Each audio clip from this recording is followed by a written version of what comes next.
fundamentalmente en pacientes que tenían ya enfermedad establecida, con un promedio de enfermedad entre 7 y 9 años. Entonces, eh, ese es el sentido de estos nuevos criterios. No es que los criterios anteriores no sirvan, sino que no eran útiles para identificar pacientes con artritis reumatoide temprana. Y de acuerdo a estos criterios, pues se veía pues que a mayor número de articulaciones pequeñas afectadas, se le daba un mayor puntaje, justamente porque una de las características de la artritis reumatoide es que afecta realmente articulaciones de pequeño, mediano y grande, pero de preferencia afecta a articulaciones pequeñas. Y por eso vemos pues que si tiene más de 10 articulaciones pequeñas inflamadas, se le ponía un puntaje de 5. Acá íbamos también con respecto a lo del título, a mayor título, ¿no? Mayor puntaje para factor reumatoide ante CCP, hasta 3 puntos. Así la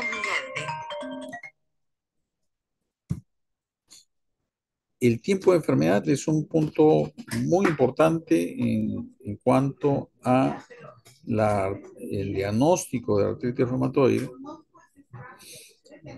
porque un tiempo de 6 semanas o más prácticamente nos asegura de que un cuadro de una poliartritis crónica sea artritis reumatoide.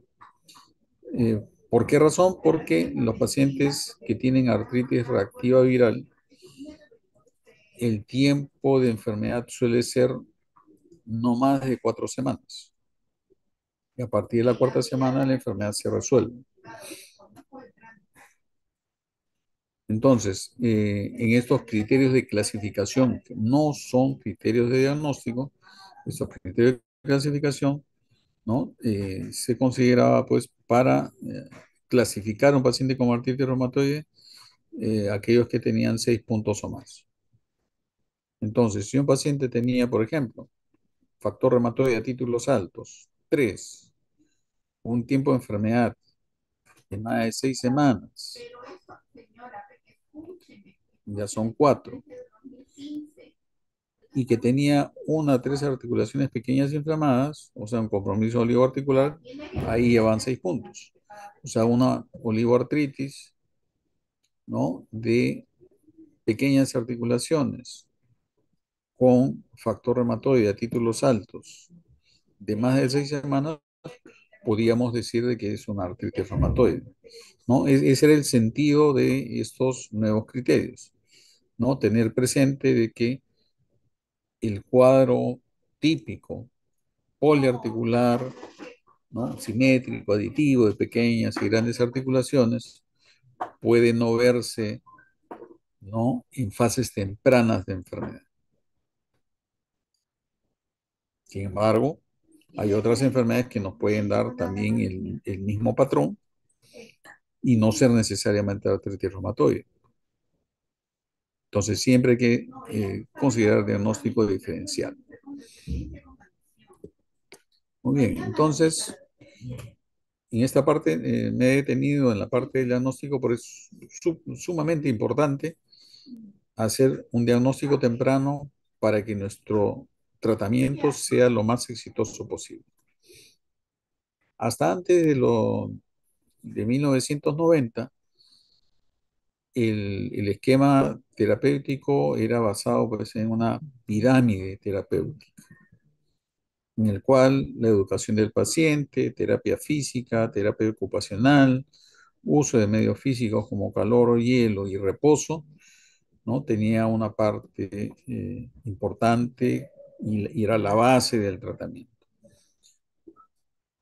Se asociaba usualmente aspirina a dosis de 3 a 6 gramos diarios, imagínense, aspirina a dosis de 3 a 6 gramos diarios, antiinflamatorios no esteroideos y dosis bajas de corticoides.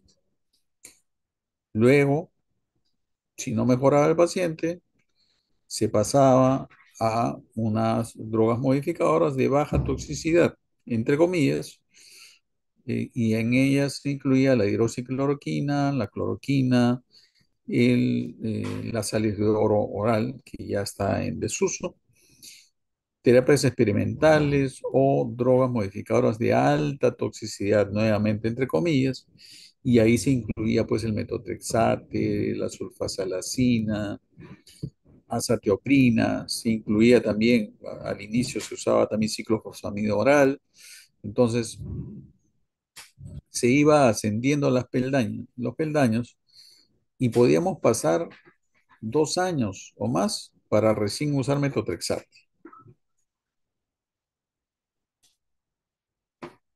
Entonces hubo un, un artículo muy famoso publicado en el Journal of Rheumatology del año 90 y decía, déjenle la pirámide a los egipcios,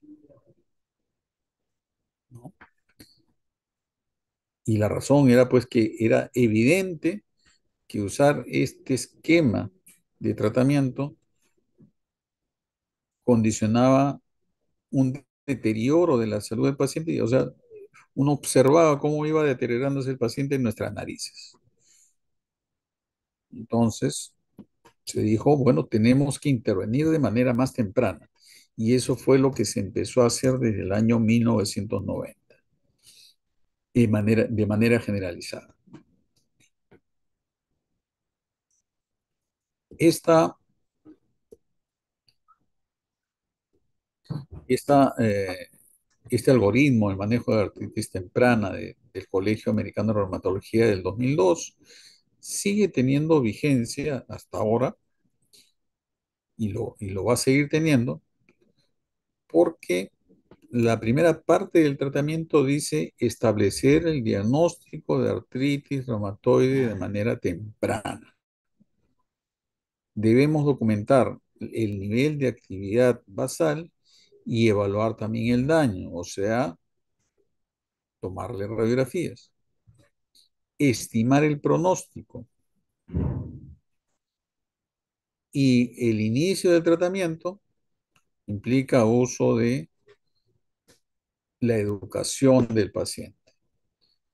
Un paciente informado acerca de su enfermedad, informado acerca del tratamiento, los efectos adversos del mismo, el tiempo que debe usar la medicación, los exámenes que se deben de realizar de control, ¿no? Los efectos benéficos, en qué momento se comienza a ver los efectos benéficos, etcétera, etcétera, es fundamental para que el paciente cumpla apropiadamente con el esquema terapéutico indicado.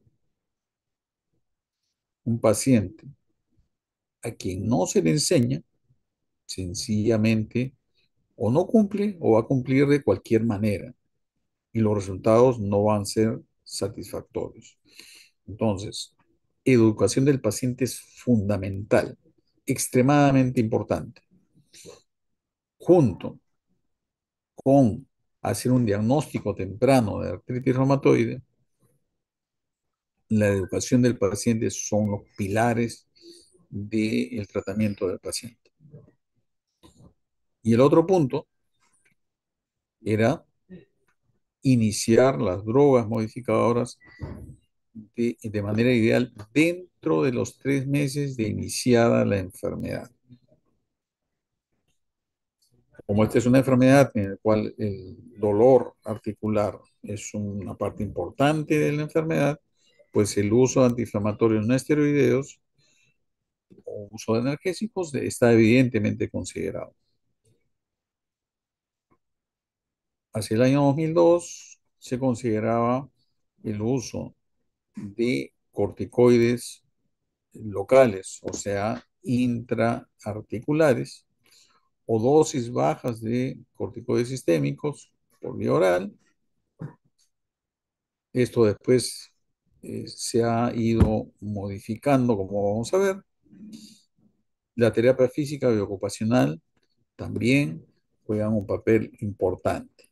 Entonces, La base, esta base de la pirámide, que implicaba educación del paciente, terapia física, reposo, medios físicos, se ha mantenido en el tiempo porque es fundamental en el manejo de esta enfermedad. Y la otra parte es que debemos evaluar periódicamente la actividad de enfermedad. Tenemos que examinar al paciente, tenemos que hacer nuestro recuento articular, número de articulaciones dolorosas, número de articulaciones benefactas, usar nuestros índices de actividad, evaluación global del médico, evaluación global del paciente, reactante de fase aguda, y podemos usar diversos tipos de índices, ¿no? El índice que fuera es mejor que no usar ningún índice. Entonces, es fundamental evaluar actividad de enfermedad para ver si el paciente está respondiendo o no a un tratamiento. Es como, por ejemplo, uno trata a un paciente con gota. Nuestro objetivo de tratamiento es tener niveles de ácido úrico menores de 6 miligramos por decilitro para conseguir el objetivo de que no haya crisis gotosa y que no haya daño renal. Para eso tenemos que hacer controles periódicos de ácido úrico e ir ajustando dosis de alopurinol de acuerdo a respuesta y de acuerdo a toxicidad también. Con esto es lo mismo. Si vemos que nuestro paciente está con actividad severa, le damos tratamiento, baja actividad moderada, perfecto. Hacemos una siguiente evaluación y vemos que permanece con actividad moderada, ese paciente no está respondiendo de manera suficiente. Entonces, una respuesta adecuada implica no solamente una disminución de la actividad, sino hasta cuánto debemos de conseguir. Debemos de conseguir que sea una actividad leve o remisión.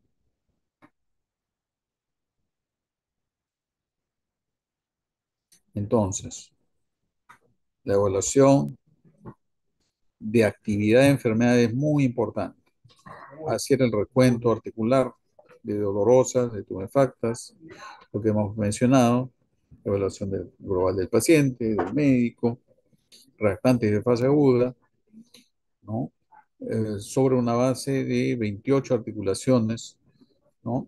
Que son las interfalangias proximales, metacarpofalángicas, eh, muñecas, codos, hombros, rodillas.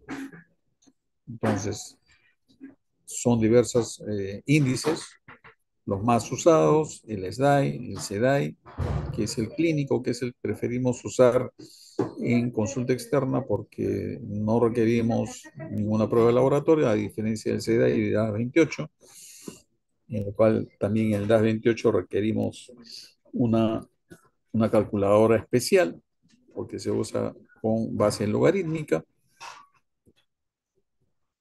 y luego evaluamos pues, cuánto ha habido de respuesta, ¿no?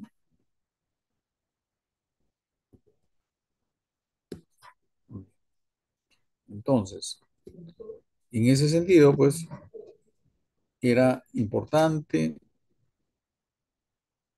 era importante eh, ingresar, definir una estrategia para dar un tratamiento y buscar el objetivo que era pues remisión o actividad baja o actividad leve. Y este trabajo, publicado hace ya 20 años, fue pues la base de este esquema actual y vigente, que va a seguir vigente por muchos años, que es tratando con objetivos, ¿no? El famoso Treat to Target. Este estudio de Anticora, publicado en el Lancet del año 2004, 20 años, ¿no? Fue una revolución porque nos mostraba pues de que medir la actividad de enfermedad y modificar el tratamiento basado en esa premisa, ¿no? De tratar buscando conseguir el objetivo de disminuir la actividad de enfermedad, ¿no? conseguía resultados muy importantes. Por ejemplo, el grupo de tratamiento intensivo conseguía remisión según las definiciones del grupo europeo en un 65% contra un 16% del grupo de rutina. El grupo de rutina implicaba pacientes que iban a la consulta y el paciente decía, bueno, ¿cómo estás? ¿Cómo te sientes? Ah, me siento bien y el médico le pedía la receta respectiva. En cambio, en el grupo intensivo, aparte de hacer el interrogatorio, examinaban y determinaban por los índices de actividad, ¿no? Si es que el paciente tenía una actividad severa, actividad moderada, leve o remisión.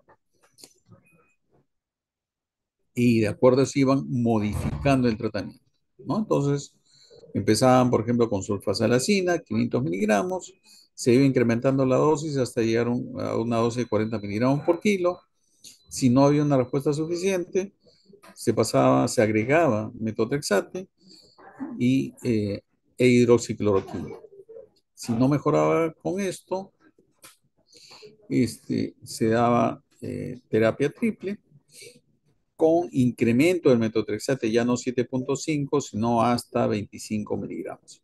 Si no mejoraba con esto, se daba incremento de sulfasalacina hasta 5 gramos por día. Si no mejoraba con esto, se agregaba prednisolona. Entonces, se iba haciendo las modificaciones respectivas, ¿no? No es que tengamos que seguir esto, sino lo que nos está diciendo este trabajo de que debemos de actuar, debemos de intervenir desde el punto de vista terapéutico para buscar el objetivo de reducir la actividad de enfermedad.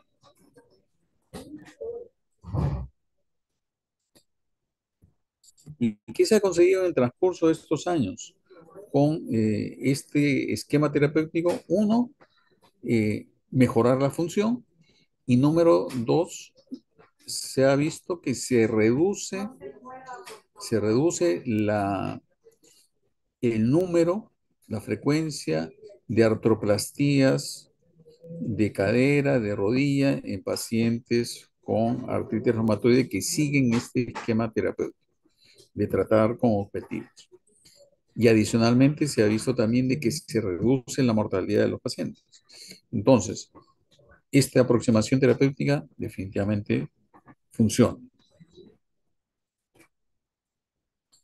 Y ha habido diversas modificaciones, diversos ajustes a los esquemas terapéuticos en el cual consideraban eh, dar diversos tipos de tratamiento de acuerdo a la actividad de enfermedad, de acuerdo al pronóstico, y de acuerdo también pues, a lo que iba modificándose o agregándose a armamentario terapéutico. Una parte importante de este esquema terapéutico de las guías del año 2012 del Colegio Americano era pues reconocer que efectivamente el objetivo de conseguir una actividad baja o remisión es fundamental en todas las etapas del tratamiento. O sea, tenemos que medir actividad de enfermedad y tenemos que tratar al paciente de acuerdo a esas evaluaciones. Entonces, por ejemplo, en un paciente con artritis reumatoide temprana que tuviera una actividad de enfermedad alta con factores de mal pronóstico, en ese año planteaban usar una terapia biológica anti-TNF con o sin metotrexate, o usar una combinación de drogas modificadoras sintéticas, ya sea terapias combinadas doble o terapia triple, ¿no? La terapia triple referida para artritis reumatoide es la combinación de metotrexate, sulfasalacina e hidroxicloroquina. Si un paciente tenía enfermedad alta y no tenía factores de pobre pronóstico, los que habíamos visto previamente, podíamos usar monoterapia de drogas modificadoras o hidroxicloroquina y metotrexate como terapia combinada. Y así sucesivamente.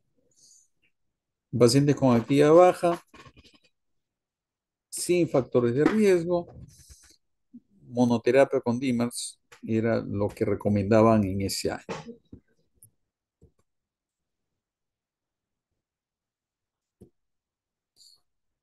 En el año 2015 ya cambian algunas cosillas y dice, de acuerdo a evidencia, que el uso de la monoterapia, preferiblemente el metotrexate, es mejor o en todo caso es preferido a usar doble o triple terapia.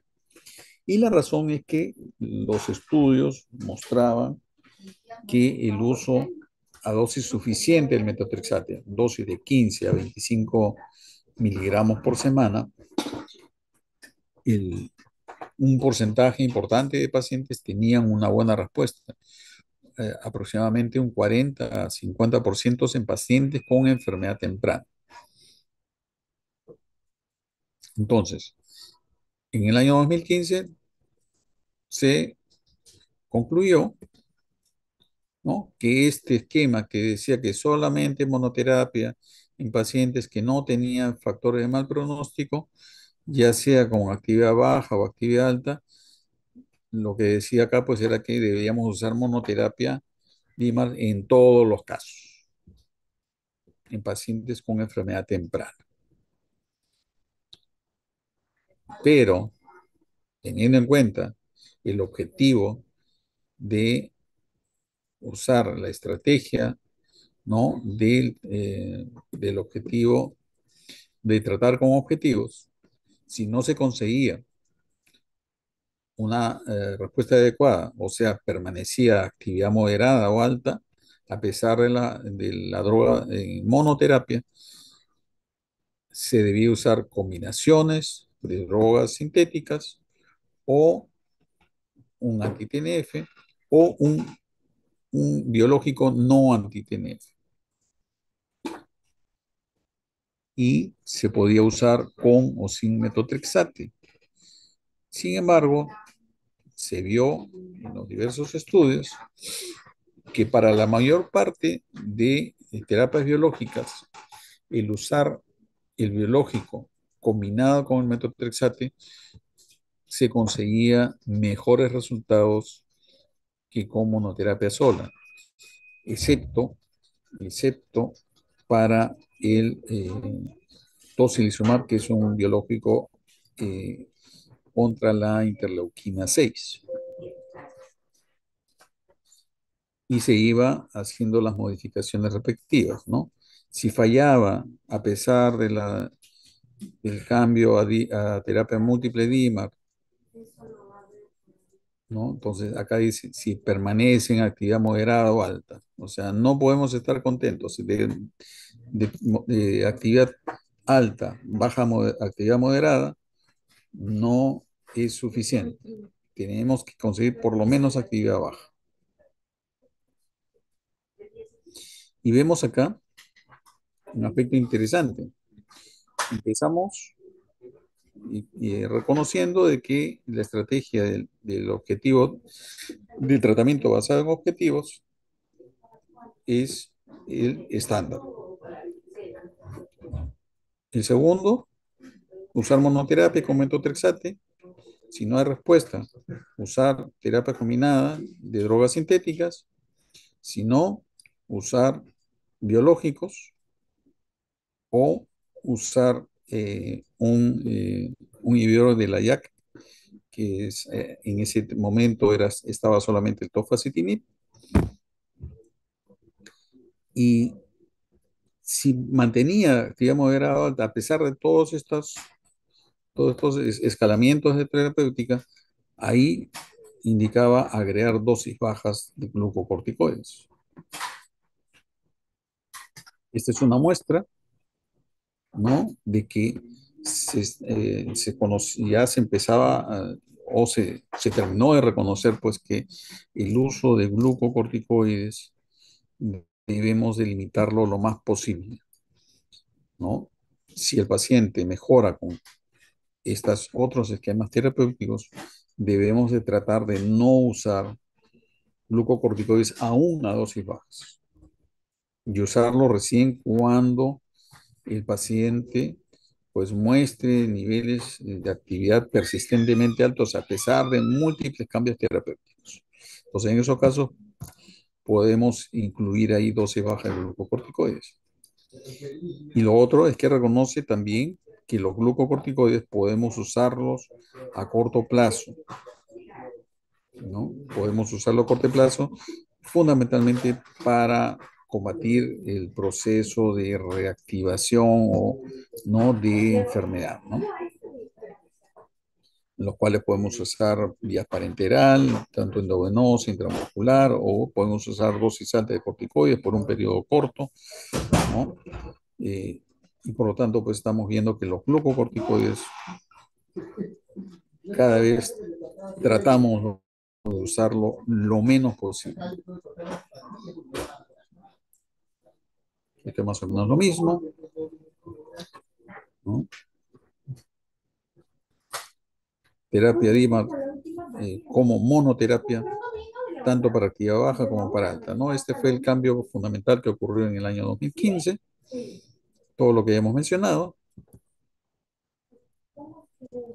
en pacientes con enfermedad ya establecida, una enfermedad ya con daño.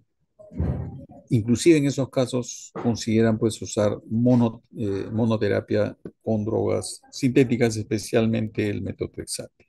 Y todas las, perdón, y todas las modificaciones ya mencionadas.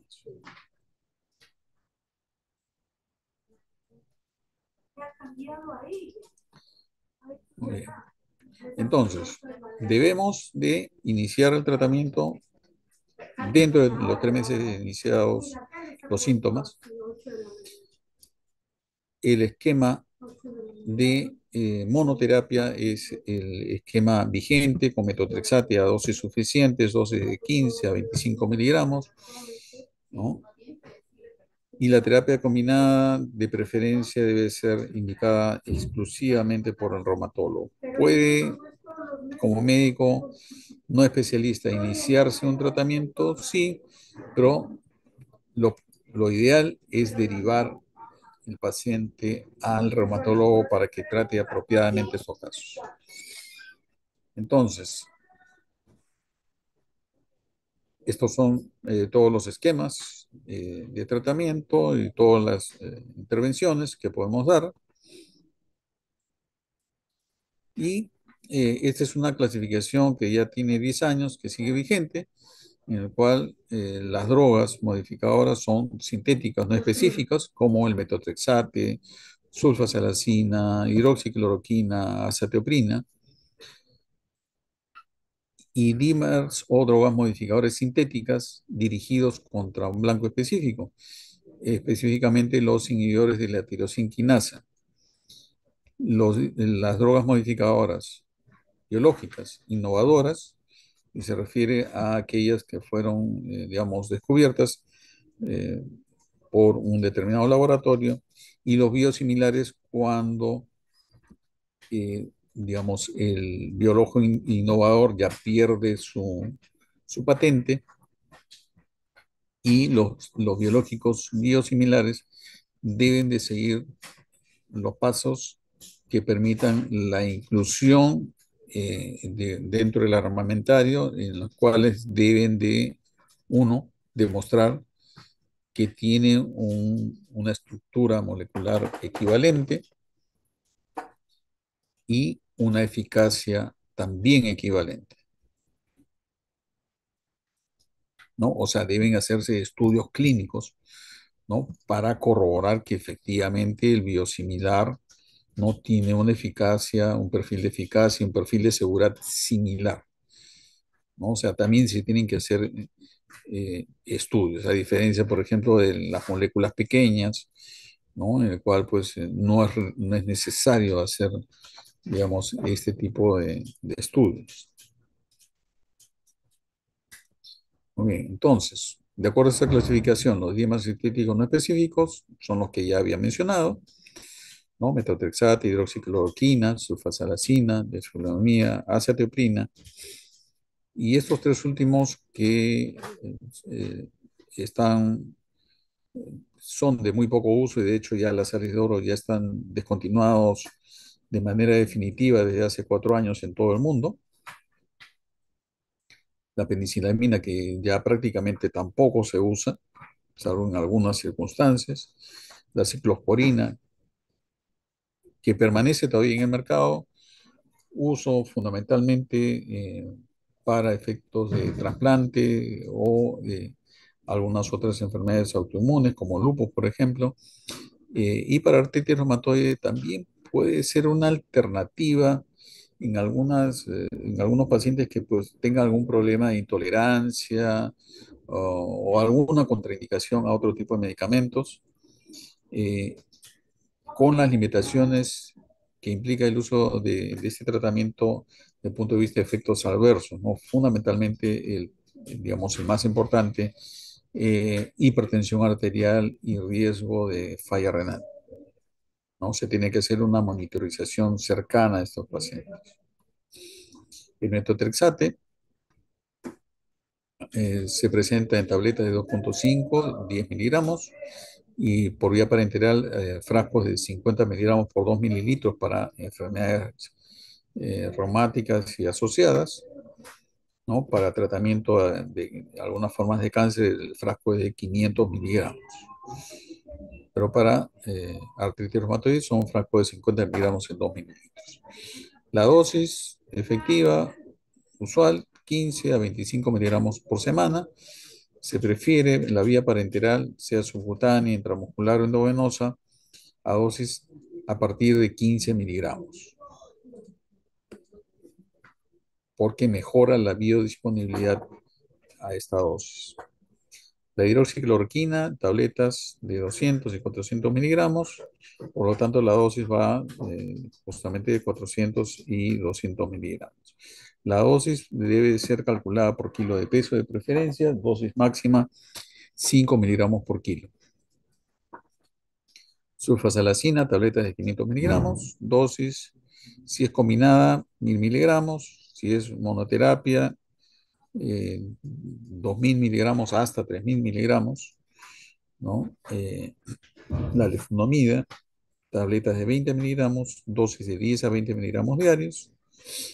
Acetaprina, tabletas de 50 miligramos y dosis también por kilo de peso, 1 a 2 miligramos kilo de peso día. Y la ciclosporina, presentación de 50 miligramos en cápsulas o tabletas y dosis máxima de 2,5 miligramos kilo día. Los dimas sintéticos dirigidos contra blanco, los que tenemos disponibles en el mercado, tofacitinib, tabletas de 5 miligramos, una tableta 2 veces al día. Ha salido en este año la forma de monodosis de 11 miligramos, ¿no? El baricitinib viene en tabletas de 4 miligramos y es para tomar de una diaria. Y el upadacitinib, 15 miligramos una vez al día. Y las terapias biológicas vienen siendo usadas desde el año 1998. El primero que ingresó al mercado fue el etanercept, que es de aplicación por vía subcutánea, de aplicación semanal. El infliximab, que es de aplicación endovenosa. Adalimumab, golimumab y certolizumab, de aplicación subcutánea. Y la adalimumab cada 2 semanas. Golimumab y certolizumab cada 4 semanas. Terapia biológica que condiciona la depleción de linfocitos B, rituximab, dosis de 1000 miligramos endovenoso quincenal, con cursos de cada 6 meses hasta cada 12 meses, dependiendo a la respuesta. El inhibidor de actividad de interleuquina 6, el tocilizumab, que es Es un inhibidor del receptor soluble de interleuquina 6 que puede ser aplicado por vía endovenosa o vía subcutánea, y el Sarilumab que ha salido al mercado ya posteriormente. Y un buen biológico que lamentablemente ya no está en el mercado, que es el Abatacept, que bloquea la segunda señal de activación de linfocitos T hacia los macrófagos. Eh, este, eh, esta terapia biológica tiene la ventaja de ser el medicamento con menor riesgo de infecciones, a diferencia del resto de biológicos, ¿no?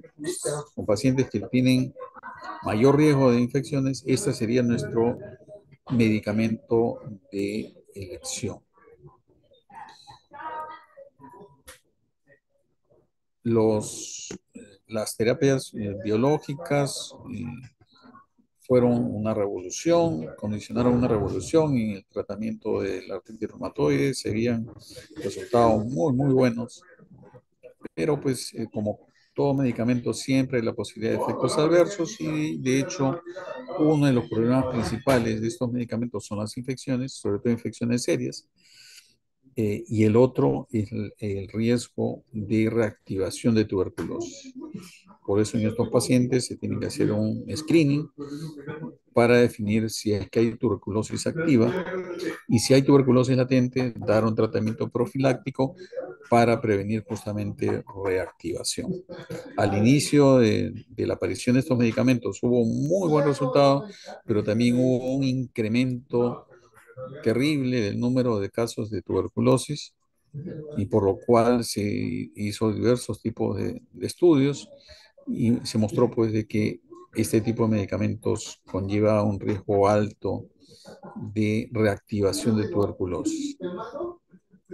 Y dentro de los otros biológicos que no tienen incremento en ese riesgo, principalmente el rituximab y en segundo lugar el abatacept, son los que conllevan muy poco o ningún riesgo de incremento de reactivación de tuberculosis.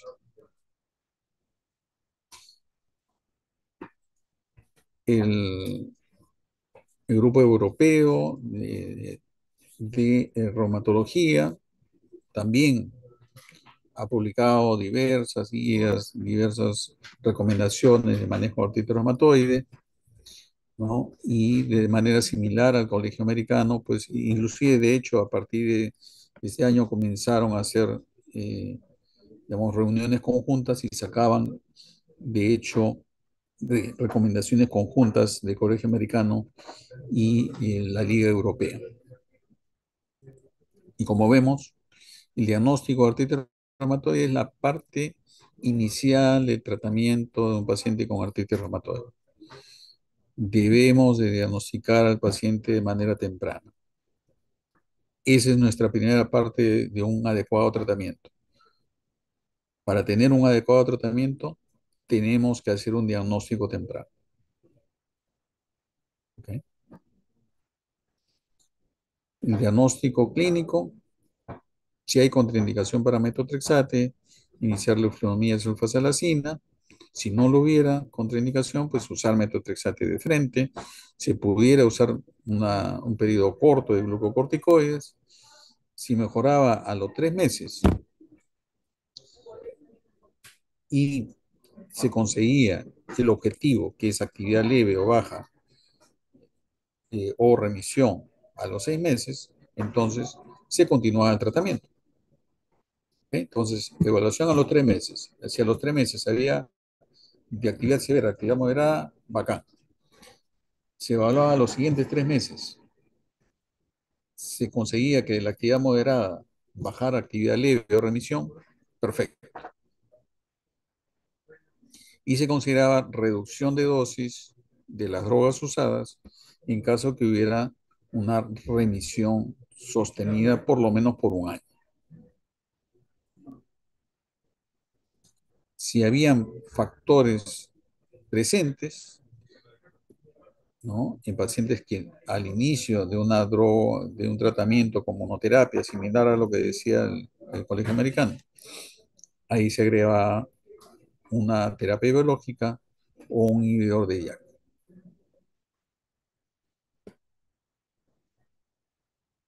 Si es que mejoraba, continuábamos con el tratamiento y el biológico se trataba de incrementar el intervalo de aplicación. Si el de Etanercept conseguíamos, por ejemplo, una remisión, entonces en vez de aplicar cada 7 días, aplicábamos cada 10 días,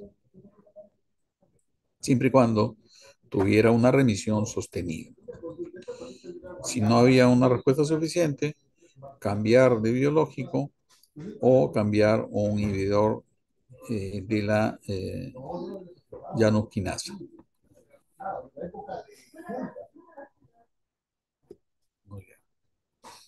Entonces, hay una coincidencia de ambos grupos de que debemos usar primero monoterapia DIMAR en pacientes con mal pronóstico, agregar biológico o inhibidores JAK si hacia los 6 meses no había una respuesta suficiente y en caso de que no hubiera factores de mal pronóstico, cambiar con otra droga modificadora o agregar.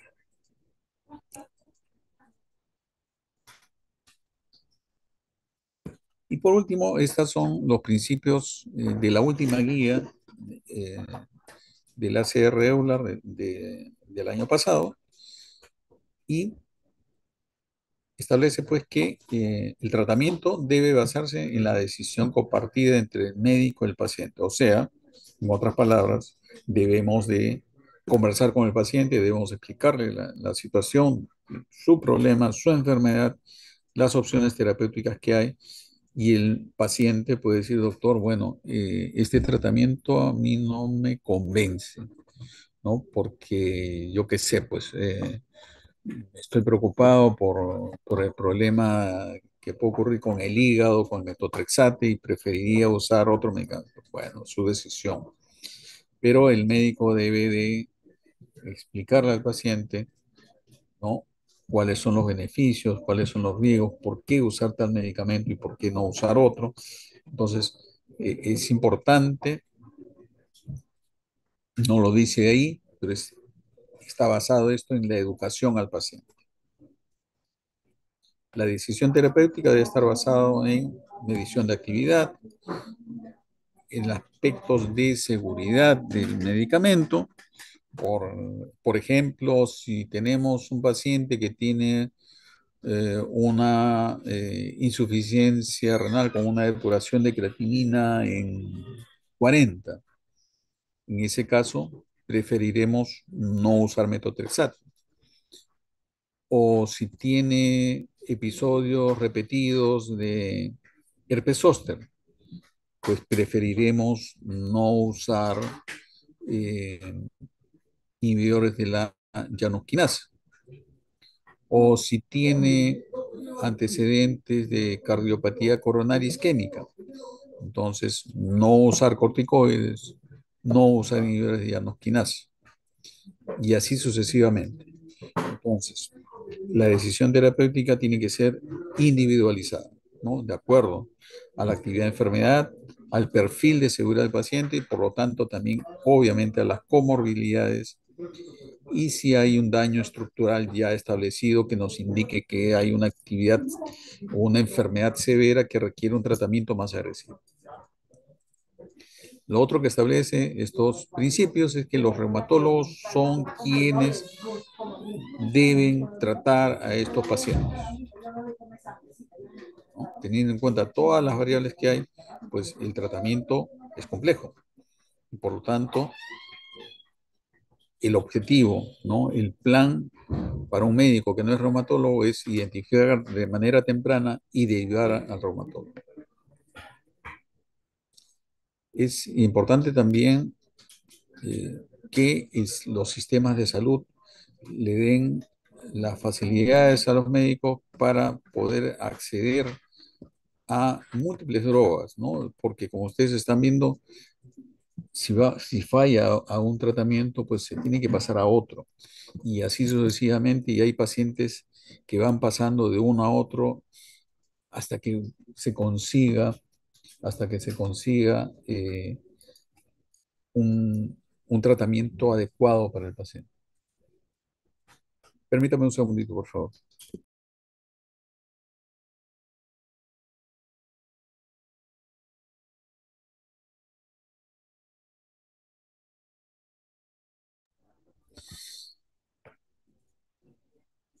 Y tener presente también que los costos de estos tratamientos pues son definitivamente, conforme avancemos más, son más altos. Por lo tanto, los sistemas de salud deben de considerar estos aspectos. Debemos iniciar tratamiento tan pronto como sea posible, más o menos lo mismo a las finales, ¿no? Como usted está viendo, con algunas pequeñas variantes. El objetivo es conseguir actividad bajo remisión, lo que ya ha estado establecido, ¿no? Monitorización frecuente de actividad de cada 1 a 3 meses, metotrexate como terapia, la terapia de elección para todo paciente. Segunda elección, leflunomida sulfasalacina, ya hemos visto también. El uso de glucocorticoides, retirarlo tan pronto como sea posible. En pacientes que no tienen mal pronóstico, si un primer DIMAR, por ejemplo, metotrexate, no funciona, usar otra droga sintética. Si hay factores de mal pronóstico, falla dos o más drogas, recuento articular acto, actividad alta, ¿no? Reactante de fase aguda persistentemente elevados, factor reumatoide anti-CCP a títulos altos, factor de mal pronóstico, agregar biológico. Y considerar antes de uso de las drogas sintéticas eh, con blanco específico, o sea, las niveles de tirosinquinasas, evaluar su perfil cardiovascular para decidir si es pertinente el uso o no de estos medicamentos. Y es preferible usar los biológicos o las drogas como los inhibidores de tirosinquinasa, combinar con los, las drogas modificadoras sintéticas, porque la eficacia definitivamente es mejor. Si falla un biológico un sintético dirigido en blanco, usar otro. Entonces, más o menos es, como ustedes están viendo, lo mismo con algunas pequeñas modificaciones. ¿Sí? Entonces, este es como un resumen de lo que les he presentado y eso sería todo con respecto al manejo de artritis reumatoide. No sé si tienen alguna duda, alguna pregunta.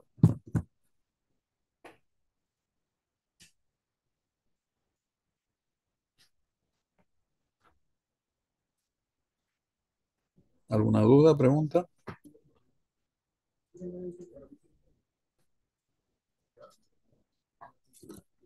Aparentemente no. Todo claro, me ponen ahí. Muy bien. Entonces, que tengan una buena tarde y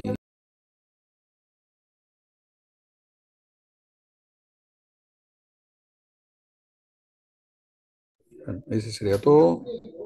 Que tengan una buena tarde.